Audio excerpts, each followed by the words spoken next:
Lili Wahid adik kandung Gus Dur tutup usia.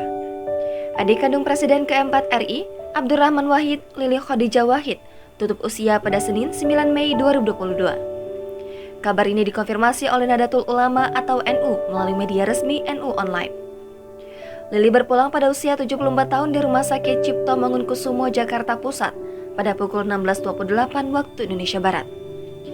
Jenazah akan disemayamkan di West Covina, Kota Wisata Cibubur, Bogor, sebelum dibawa ke Jawa Timur pada Selasa 10 Mei mendatang. Rencananya, jenazah Lili akan dikebumikan di pesantren Tebu Ireng, Jombang, Jawa Timur besok. Sebelumnya, akhir April lalu, Lili sempat menjalani pemasangan stent jantung di Jakarta Heart Center, Matraman, yang disebut berlangsung dengan baik. Tetapi, Lili kemudian mengalami komplikasi sepsis dan dipindahkan ke Pusat Jantung Terpadu di RSCM.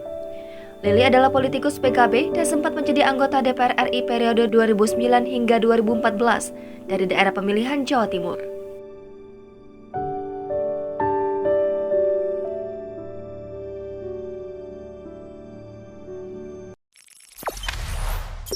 Jangan lupa subscribe, share, komen, dan like ya!